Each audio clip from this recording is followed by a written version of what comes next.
اعوذ باللہ السمیع العلیم من الشیطان الرجیم بسم اللہ الرحمن الرحیم۔ ہم بات کر رہے تھے آرٹیکل 23 کانسٹیٹیوشن آف پاکستان 1973 کی رائٹ ٹو پراپرٹی کی، اس کے بعد article 24 constitution of Pakistan 1973 protection to the right of property کی، کہ پاکستان کا ہر شہری پراپرٹی خرید سکتا ہے، استعمال کر سکتا ہے اور بیچ سکتا ہے، اور آرٹیکل 24 کہتا ہے کہ کسی کو اس کی پراپرٹی سے محروم نہیں کیا جائے گا ماں سوائے جب کوئی پبلک امپورٹنس کے لیے ایسا کرنا گورنمنٹ کے لیے لازمی ہوگا، یعنی ڈیو پروسیس آف لا ہی ایسا ممکن ہو سکے گا، ادروائز ایسے نہیں ہوگا۔ تو ایک دوست نے آج میرے ساتھ کال کی اور گپ شپ لگائی کہ جناب آپ رائٹ ٹو پراپرٹی اور right to protection of property کی تو بات کرتے ہیں، تو چونکہ ہم لوگ بعض اوقات پراپرٹیز کو خرید و فروخت کرتے ہیں تو کیوں نہ کچھ ایسی پریکاشنری میئرز بتا دیے جائیں بطور پرچیزر کہ جب بھی ایموبل پراپرٹی کو کسی شخص نے پرچیز کرنا ہے تو وہ کس طرح سے محتاط رویہ اختیار کرے اور پراپرٹی کو دیکھ بھال کے خریدے۔ قانون کون کون سے پریکاشنری میئرز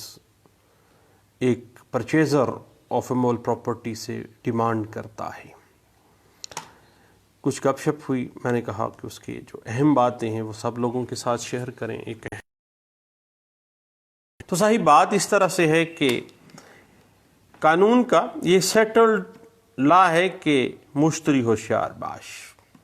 کیوین ٹیمپٹر، کہ جو بھی پرچیزر ہے موبل پراپرٹی کا اس کو اپنی آنکھیں کھلی رکھنی ہے۔ اگر کوئی پرابلم آ جاتی ہے اس پراپرٹی کے ٹائٹل میں،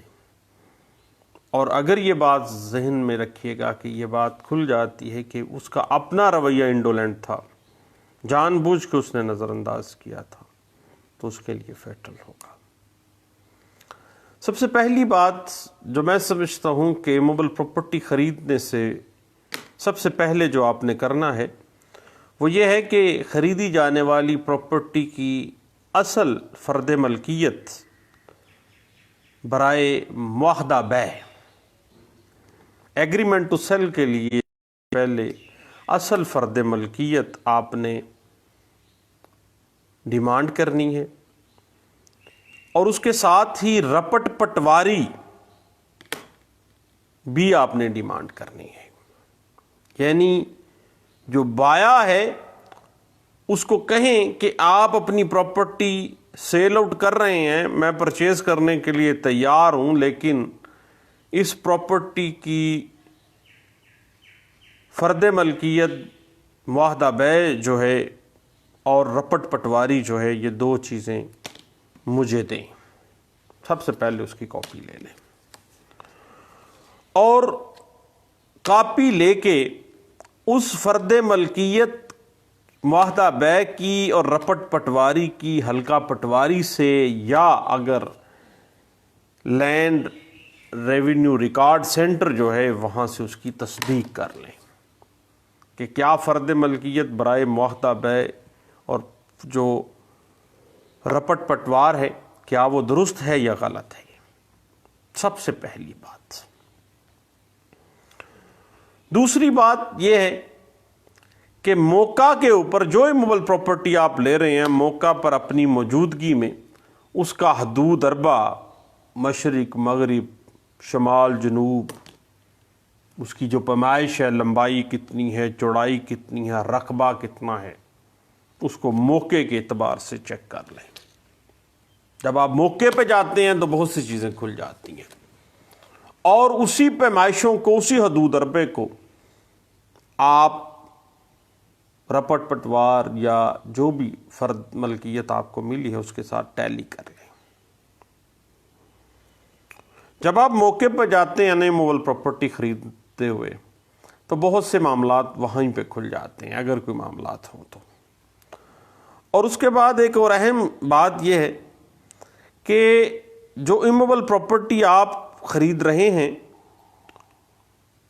اس کی جو سراؤنڈنگز ہیں اس کے بارے میں سب سے پہلے آپ بطور مشتری اور بایا کا کیا معاملہ ہے، کیا پراپرٹی کہاں سے اس کو ملی ہے، کس طرح سے اس نے کس سے خریدی تھی، یہ سارے معاملات ذرا دیکھ لیجئے گا سب سے پہلی بات۔ اور پٹواری کی فرد کے مطابق، رپٹ پٹوار کے مطابق، حدود اربے کے مطابق وہاں پہ جو ہمسائے بنتے ہیں گرد و نواح میں، آگے پیچھے کے رستے پہ جب آپ کھڑے ہیں، آپ کے دائیں بائیں جس کی زمین آپ کی موبل پراپرٹی جو آپ خریدنے جا رہے ہیں، اس کے جو سراؤنڈنگز میں جو آپ کے ہمسائے بننے والے ہیں ان کے بارے میں پہلے معلومات لے لیں کہ کیا ان کا کوئی رولا رپا تو نہیں تھا، کیا ان کا تو کوئی رٹا رٹا نہیں ہے بایا کے ساتھ۔ اور اگر آپ کوئی گھر خرید رہے ہیں، کوئی بلڈنگ خرید رہے ہیں، تو پھر متعلقہ جو بلڈنگ ڈپارٹمنٹ ہیں، کوئی ٹی ایم میں ہے یا کوئی کوآپریٹیو سوسائٹیز ہے یا کنٹونمنٹ ہے، بورڈ ہے، جو بھی ہے، اس سے منظور شدہ نقشہ مالک سے لے کے نا وہ پھر متعلقہ جو آفس ہے، جو بھی بلڈنگ ڈپارٹمنٹ کا، ٹی ایم اے کا یا کنٹونمنٹ بورڈ کا یا تعمیرات محکمے کا، وہاں پہ جا کے ٹیلی کر لیں تاکہ کل کو یہ بات کوئی کنٹراڈکشن میں فال نہ کر جائے کہ آپ نے کچھ اور خریدا ہے جبکہ نقشہ کسی اور چیز کا اپروو ہوا ہے۔ اور اس بلڈنگ کی بابت کوئی عدم ادائیگی ٹیکس، کوئی بل وغیرہ اگر ادائیگی پینڈنگ ہے تو بھائی ایگریمنٹ ٹو سیل کرنے سے پہلے کلیئرنس کروا لیں، اور ہو سکے تو جو متعلقہ اتھارٹی ہے اس سے این او سی حاصل کر لیں۔ این او سی جو ہے وہ متعلقہ ڈپارٹمنٹ، بلڈنگ ڈپارٹمنٹ ہے تو وہ آپ کو دے دے گا، ایگریکلچرل ڈپارٹمنٹ اگر ہے تو آپ کو لینڈ ریونیو جو ڈپارٹمنٹ ہے وہاں سے آپ کو مل جائے گا، اور اگر کنٹونمنٹ ہے تو کنٹونمنٹ بورڈ سے مل جائے گا۔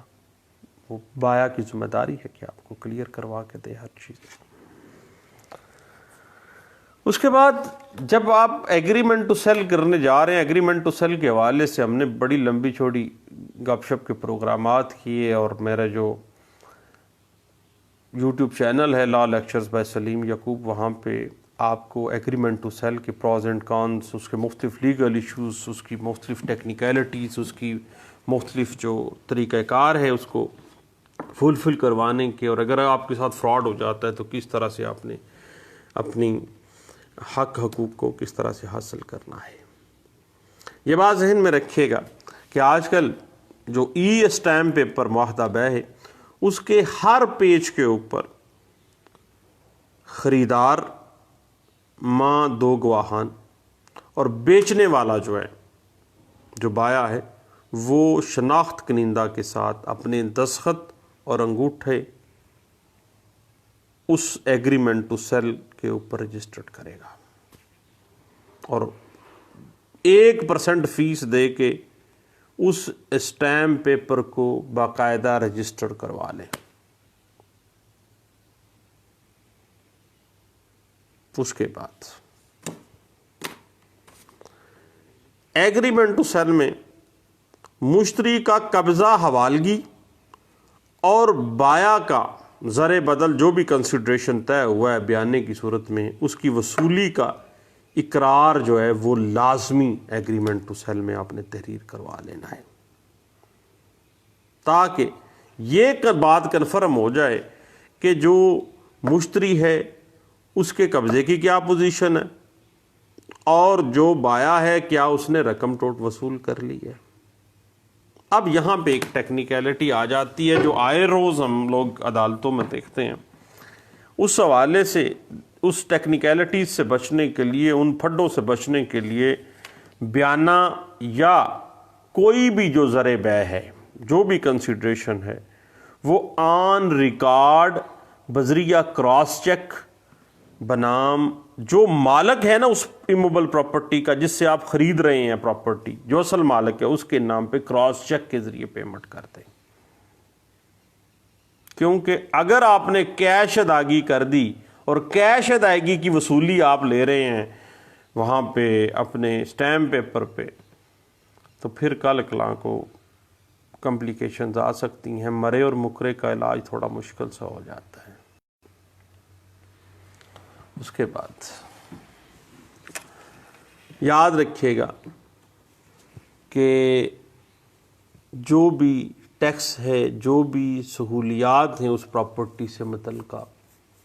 کوئی کنیکشن بجلی ہے، واٹر سپلائی ہے، گیس ہے، وہ چیک کر لیں. رسید، ادائیگی، بل، جو بھی ٹیکس کے رسیدات ہیں وہ باقاعدہ طور پر چیک کر کے وہ بایا سے مشتری اپنے قبضے میں کر لیں. اور جب بھی زر ثمن بقایا